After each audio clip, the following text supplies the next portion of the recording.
예, 전번 시간에 욥이 당하는 고난은 그 이유가 이미 저 하늘나라 영계에서 결정되어 있고 그 한계도 작정되어 있다고 말씀드렸습니다. 그러니까 이 욥이 당하는 고난은 하나님이 허락하신 한도 내에서 제한되어 있다는 것입니다. 그러니까 그 고통은 반드시 끝나는 시간이 있다. 그렇습니다. 그 외부에서 보기에는 이 재앙을 받는 그 본인이 아주 비참해 보일지 모르지만 당하는 본인의 그 영혼의 상황은 그렇지 않다. 절대 그렇지 않다. 하나님께서는 우리 생명을 끝까지 보호해 주시고 붙들어 주시고 굶어 죽지 않는다. 비참하게 죽지 않는다는 것을 우리에게 보여주시는 욥기입니다. 그래서 욥도 결국 여호와 이름이 찬송을 받을지니라. 주신 자도 여호와시요 취하신 자도 여호와시니라. 취하셨다는 건 뭡니까? 하나님의 품에 안겼다는 뜻입니다. 그렇죠? 우리에게 다가는 어떤 고난도 하나님께서 다 우리를 붙들고 계시니까 능히 이길 수 있다 이 말씀입니다. 자, 욥기 2장 1절 봅시다. 또 하루는 하나님의 아들들이 와서 여호와 앞에 서고 사단도 그들 가운데서 여호와 앞에 서니 여호와께서 사단에게 이르시되 네가 어디서 왔느냐? 사단이 여호와께 대답하여 가로되 땅에 두루 돌아 여기저기 다녀왔나이다. 이렇게 얘기하고 있는 대목입니다. 이 욥기 1장 7절에도 동일한 말이 나옵니다. 땅에 두루 돌아 여기저기 다녀왔나이다. 사탄이 이렇게 대답하고 있습니다. 마귀가 사단이 욥에게 특정한 일을 행하는 것을 허락하시면서 하나님께서 매우 명확한 제한을 두신 대목입니다. 궁극적으로 마귀는 하나님의 권능 안에서 그러니까 종말까지 일정한 분량만큼만 능력을 소유하는 것을 허락하셨다 이 말입니다. 이 사단이라는 존재는 여기 나와 있다시피 땅에 두루돌아 여기저기 다녀와 있나이다. 그러니까 하나님의 창조된 존재입니다. 유한한 존재다 이 말입니다. 한 번에 한 장소밖에 갈 수가 없는 존재입니다. 편지하는 능력이 없습니다. 하나님처럼 동해도 계시고 서해도 계시고 남해도 계시고 북해도 계시는 게 아니라 그의 어둠의 악한 많은 그의 영들에 의해서 대표되고 있기 때문에 동시에 모든 것을 있다고 착각하게 만듭니다. 사탄이 이 창세기 3장에 보시면 이 사탄의 첫 번째 활동이 인간을 타락시킨 것입니다. 아담과 하와가 마귀의 말에 귀를 기울이는 순간에 타락했기 때문에 마귀는 그때부터 사망의 권세를 지배하는 자가 되었다 이겁니다. 즉 인간이 마귀의 말에 귀를 기울이는 그 순간 인간은 스스로가 마귀의 권세와 지배 아래 들어갔다. 그래서 그 사망 선고가 인간에게 내려진 것이기 때문에 하나님께서 그러니까 율법을 위반하는 사람은 모두 다 자동적으로 이 사망의 영역인 마귀의 영역에 들어갈 수밖에 없다.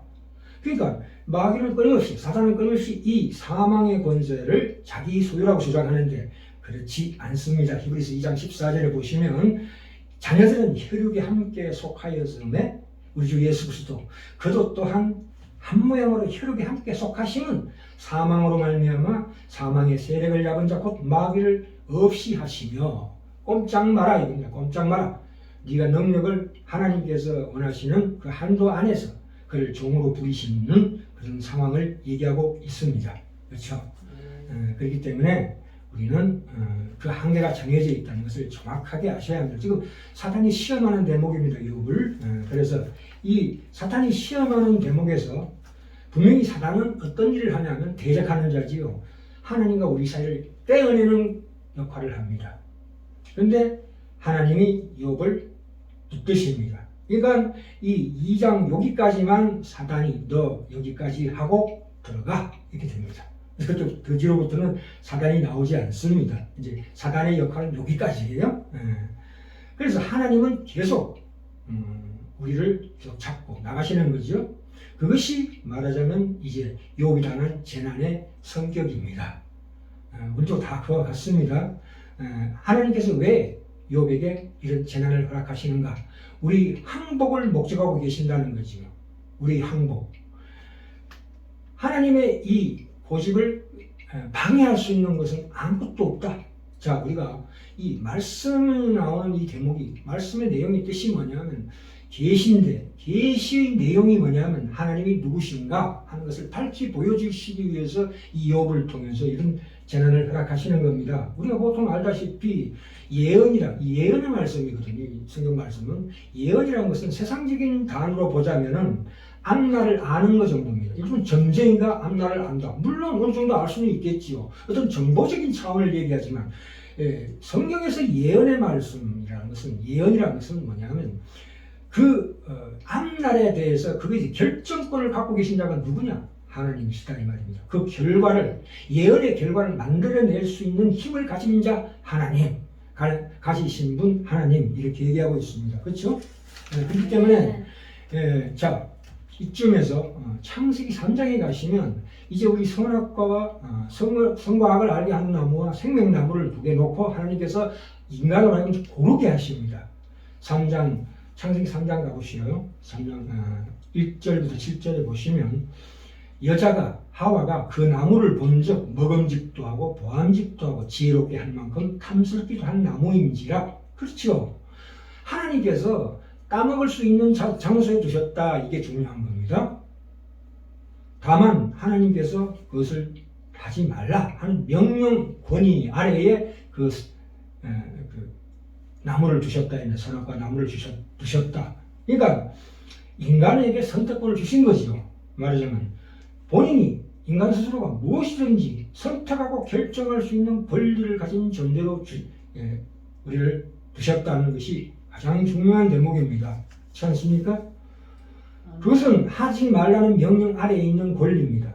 지금 우리의 정황에 비춰보자면 우리는 보통 신자들이 생각하기를 하나님의 은혜를 받으면 죄가 머릿속에서 생각도 안 나고 하나님께서 우리의 죄된 것을 우리 앞에서 없애줄 줄로 생각하는데 절대 그렇지 않습니다. 하나님께서는 꼭 하나님 하지 말라는 금지 명령을 앞에다 둡니다. 그게 거룩이죠. 거룩의 길로 가라 명령을 내리십니다. 내리고 난 다음에 또 한편에는 우리 옛사람의 습성에 젖어 있는 것들을 놓습니다. 그 두 개를 놓고 우리로 하여금 선택하게 하십니다. 그렇죠? 일편은 이런 거죠. 고지혈증 환자가 이제 그 병이 다 낫고 난 다음에 길거리를 걸어가는데 튀긴 통닭 냄새와 맥주 냄새가 나는 걸 볼 때 환장하지요. 그러나 본인이 알잖아요. 아, 저거 먹었더니 이렇게 고지혈증 환자가 걸렸구나. 너무나 잘 겪어봤지 않습니까? 그 체험 가운데서 얻어지는 진정한 그 지혜가 중요하다 이 말입니다. 그렇죠? 자, 그래서 창세기 3장 7절을 보시면 그래서 어떻게 됐습니까? 타락하고 나서 보니까 자기들이 벌거벗은 줄을 알고 무화과 잎을 엮어 치마로 삼았더라. 이 벌거벗었다는 건 뭡니까? 하나님의 그 권위를 무시하고 내가 잘못된 길을 택했더니 어떻게 됩니까? 하나님의 그 보호막이 사라져버리고 내 자신이 얼마나 유한한 존재인가, 얼마나 잘못된 존재인가, 죄인의 상태를 겪었다 이런 얘기입니다. 그죠? 이게 사탄이 지금 그럽니다. 그 울타리를 걷어보십시오. 제가 하나님을 배반하지 않겠습니까? 이렇게 얘기하는 대목입니다. 그죠? 그래서 그런 재난이 반드시 필요하다 이겁니다. 사람이 뻘거벗은 죄로 태양 앞에 나면 얼마나 뜨겁습니까? 추운 겨울에 얼마나 춥습니까? 그 상황을 정확하게 직시하게 만듭니다. 하나님께서. 그 상황을 우리에게 보여주시기를 원하십니다. 그렇기 때문에 이 세상의 환난은 다 그 일을 하는 거예요. 사탄을 통해서 우리에게 하나님이 주시는 어떤 깊은 영혼의 체험을 우리에게 주신다 이 말입니다. 성경에 보시면 이 마귀는 모든 불신자들의 생명과 그들의 활동 전체를 지배한다고 말씀하고 계십니다. 요한일서 5장 19절에서 우리는 하나님께 속하고 온 세상은 악한 자 안에 처한 것이며 이렇게 나옵니다. 그래서 고린도서 4장 4절에 나오지요. 마귀를 이 세상 신이라고 부릅니다. 에베소 2장 2절에도 지금 불순종의 아들들 가운데 역사하는 영으로 묘사하고 있습니다. 그들은 진리에 대해서 눈멀게 합니다. 사단은. 그렇죠? 고린도서 4장 3절에 나오지요. 만일 우리 복음이 가리웠으면 망하는 자에게 가리웠습니다. 이 세상 신이 믿지 아니하는 자의 마음을 혼미케 한다. 혼미케 한대요. 오늘날 어떻습니까? 지금 이 청소년들이 공부를 아무리 열심히 해도 상위 1%만 인류대학에 들어갈 수가 있습니다. 그렇게 해서 졸업해도 정규직에 취직되는 사람은 그의 반밖에 안 된다 이 말입니다. 그래서 이 청소년들이 어떤 마음을 가집니까? 부모에 대해서, 교사들에 대해서, 또한 자신에 대해서 분노와 증오심을 가지게 되지요. 그 자책감과 좌절감을 함께 짊어질 수밖에 없다. 대학 안 나오면 어떻게 됩니까? 대졸자 채용에 50%밖에 못 받습니다. 그만큼 결혼할 수 있는 상대를 찾기도 어렵고 세상에서 무시당합니다. 그러니까 오늘날의 젊은 사람들은 자신이 왜 사는지도 모르는 채 그 스펙 쌓느라고 골몰하면서 하루하루를 정신없이 살아갑니다. 이게 현실입니다. 이게 사탄이 주는 시험이 아니고 무엇입니까? 지금 우리나라는 청년 실업률이 40%, OECD 가운데 꼴찌입니다. 20, 30대 그 청년 자살률도 꼴찌 1위입니다. 88만 세대 알바하는 사람들이 지금 우리나라의 비정규직 젊은이들이 150만 명이 나간다고 합니다.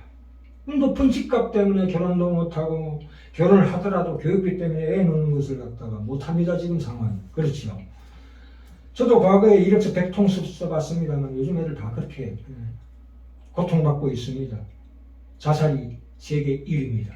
10대에서 30대까지 사망률 1위가 지금 오늘날 현재 상황이 어떻습니까? 고용도 없고 성장도 없는 시대입니다. 생산 중심의 소비업에서 소비 중심이 서비스로 바뀌고 그 펀드나 주식, 금융 투기판으로 만든 세상에서 젊은 사람들이 무엇을 바라봅니까? 이때에 마귀가 속입니다. 어떻게? 자기 개발해라. 자기 실현을 위해서 네가 뭘 해도 다 좋으니 당신 안에 꿈틀대는 욕망을 끊임없이 발휘해라 이렇게 우리를 부추깁니다. 그렇죠? 그런 시대에 살고 있는 겁니다. 우리의 그 마음을 우리 영혼으로 향하게 하지 않고 세상으로 향하게 합니다. 그래서 세상에 잘못된 풍조를 따라가게 만듭니다. 결국 성경에서 말하는 죽음이라는 것은 육체의 죽음을 의미하는 것보다 더 크게는 이 영혼의 죽음을 의미합니다. 오늘 얼마나 영혼이 궁핍해 있는 현 상황입니다. 그렇죠? 우리 신자들도 마찬가지입니다. 영혼의 죽음, 그것은 바로 우리에게 다가오는 적의 재난, 질병, 가난, 어떤 번민, 근심으로 말미암아 뭘로 가야 합니까? 세상의 풍조를 따라가지 말고 이때야말로 비로소 우리의 영혼의 고통이 무엇인가를 안으로 들어와야 합니다. 그래야지만이 거기에 문제 해답이 있다 이 말입니다. 내 심령 속에 영혼에 하나님께서 과연 무엇을 만들기 위해서 이렇게 하나님은 우리에게 재난을 주시는가? 우리는 이 고난을 통해서 스스로 강해집니다. 욥의 경우도 보시다시피 강해질 수 있습니다. 그렇죠? 고난을 통해 우리의 인격이 높아지고 행복을 누릴 수 있는 능력도 커집니다. 그것은 그 문제 해답은 안에 있습니다. 외부에 있는 것이 아닙니다. 그래서 이 시대적 고난 속에서 우리가 내 자신이 이런 절망 상태에 있다는 것을 분명히 알아야 하는데 오늘날의 세상은 그렇지 않지 않습니까? 사탄이 하는 일이 그거죠. 사람들을 혼미케 해서 우리가 우리의 시야를 하나님께로부터 멀어지게 떼어놓는 역할을 합니다. 그러나 우리 신자들은 다행스럽게 하나님께서 우리를 끝까지 붙들고 계십니다. 그렇죠? 거기에 대해서 우리가 안심하셔도 된다 이 말입니다. 자, 여기에서 자, 계속해서 가봅시다. 2장 3절.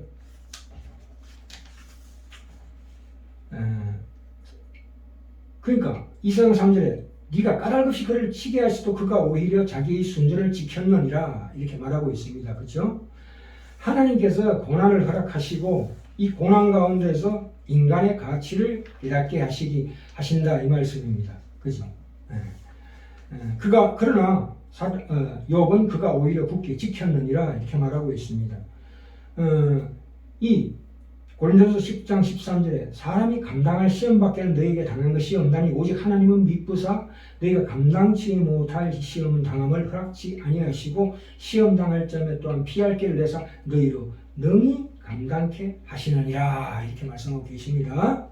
자, 2장 4절 5절 볼까요? 사단이 여호와께 대답하여 가로되 가죽으로 가죽을 바꾸오니 사람이 그 모든 소유물로 자기의 생명을 바꾸올지라. 이제 주의 손을 펴서 그의 뼈와 살을 치소서. 그리하면 정령 대면하여 주를 욕하리라. 여기에 중요한 대목이 나옵니다.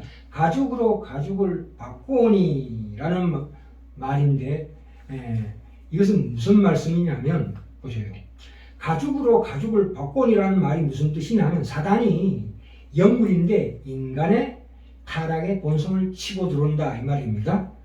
야곱의 예에서 볼 수 있듯이 외삼촌 라반에게서 그 부자가 됐죠. 라반도 부자가 되고 야곱도 부자가 되는데 그 가족과 가축을 이끌고 떠날 때에 형 에스가 도화를 이끌고 야곱을 죽이려고 왔다는 말을 듣고 드디어 야곱이 가축과 가족을 자기 앞에 세웁니다.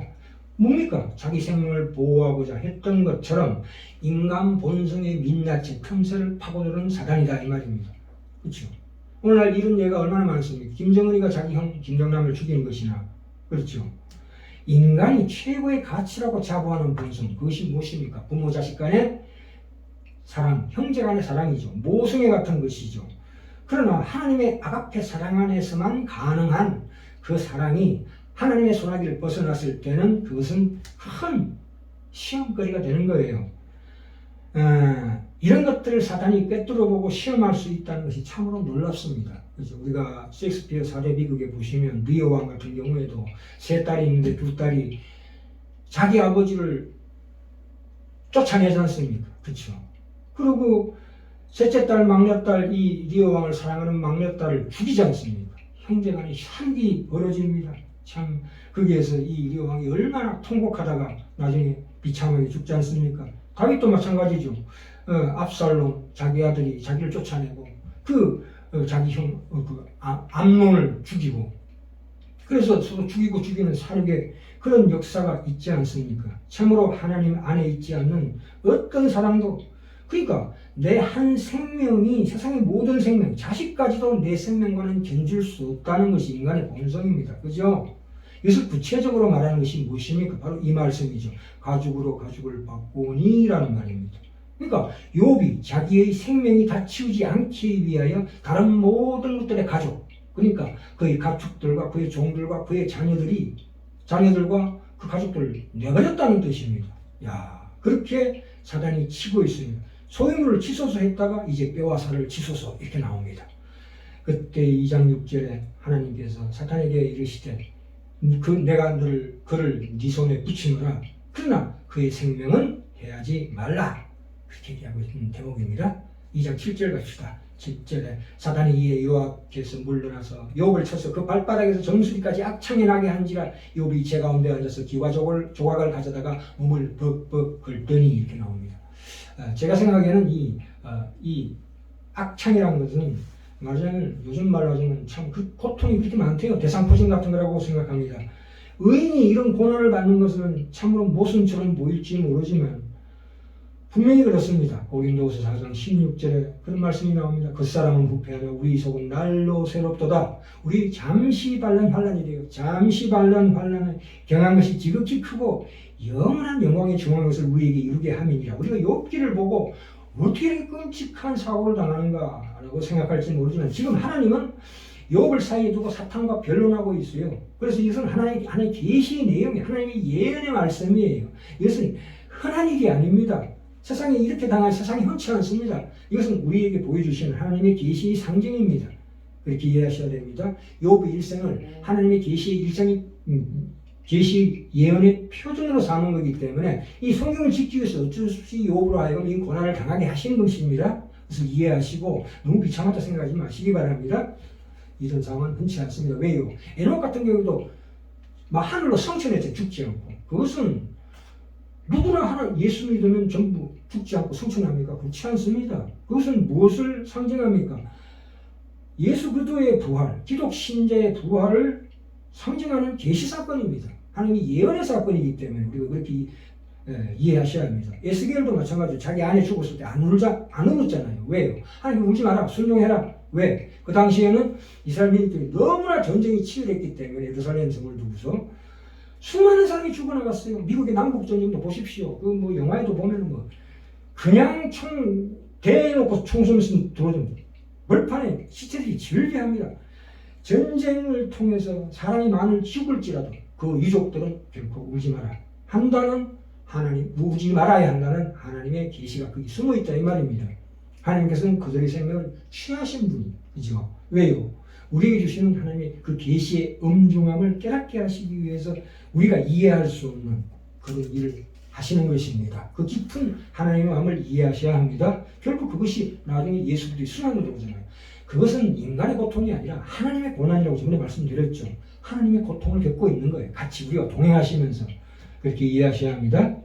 인간이 사람이 밥을 굶어봐야 음식의 가치를 알 수 있다시피 우리가 환난을 당하고 고난을 겪어보지 않으면 하나님께서 우리 주시려고 하는 그 평안이나 구원의 그런 성질을 모릅니다. 그죠? 이 사람이 고난을 만나지 못하면 믿음을 배울 기회가 없습니다. 믿음이 무엇인가? 성경이 말하는 그 하나님의 말씀의 참 뜻을 깨닫지 못합니다. 그렇기 때문에 성경은 순환의 책이요 피의 책이라고 부릅니다. 왜요? 인간이 피를 내는 역사 그것을 해결하는 책이다 이 말입니다. 아멘. 저도 과거에 덮어놓고 참 어떤 고난이 왔을 때 외면하고 다른 걸로 세상적인 걸로 땜빵하고 살았지만 나중에 그 문제가 다시 내게 다시 다가옵니다. 해결해라. 하나님께서 끊임없이 우리에게 우리의 영혼의 허약한 상태를 뚜렷하게 현실을 보게 하십니다. 자, 이제 어떻게 하겠느냐? 그 해결점이 어디냐? 하나님 앞으로 나와라. 하나님 안에 그 문제의 해결이 있다.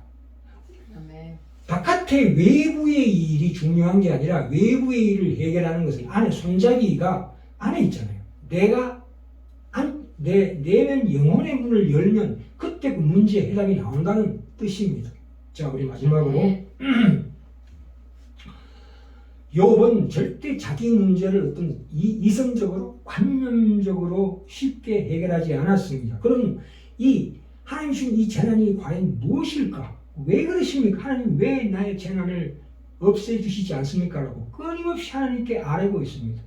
왜 이러십니까? 이렇게 얘기하는 욥의 이제 고통이 그 침묵과 그 증오와 분노와 알 수 없는 분노에 시달리는 것이 29장까지 갑니다. 시편 73편에 보시면 그 시편의 저자가 무슨 말을 합니까?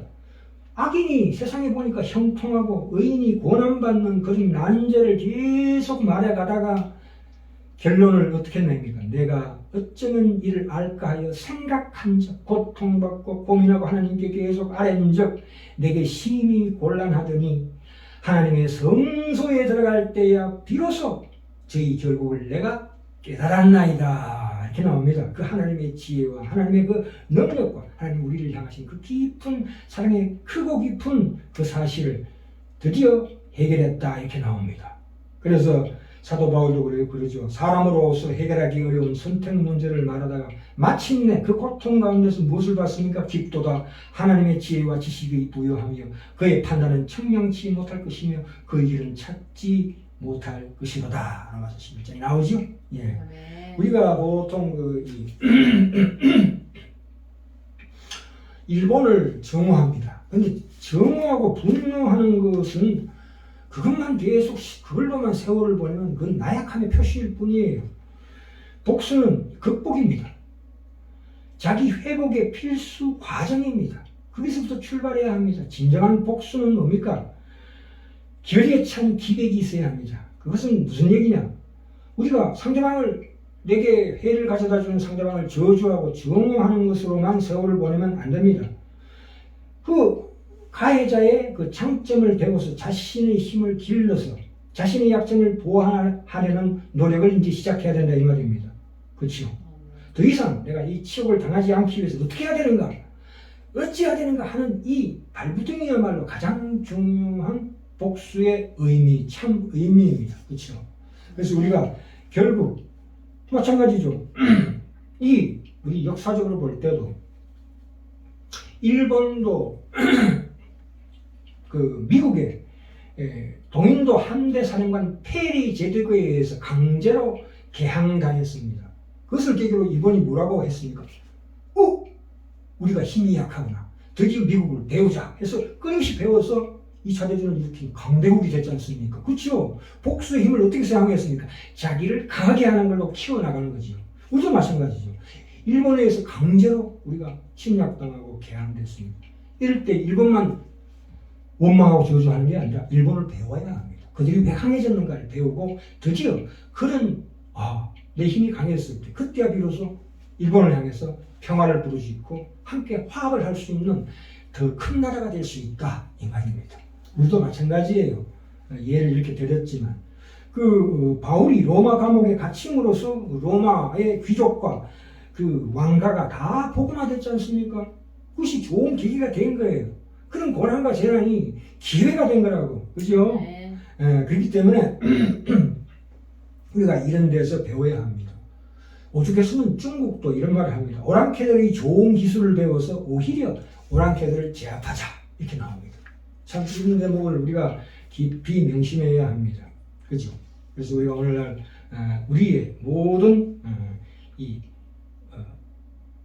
생활 가운데서 벌어지는 재난과 환난은 특별히 신자들에게 주는 환난과 고난은 하나님께서 그걸 극복하고 이제 그것을 정복하고 뚫고 나가게 하기 위한 힘을 길러주기 위해서 믿음의 힘을 강하게 해주기 위해서 우리에게 주시는 고난과 재난이다.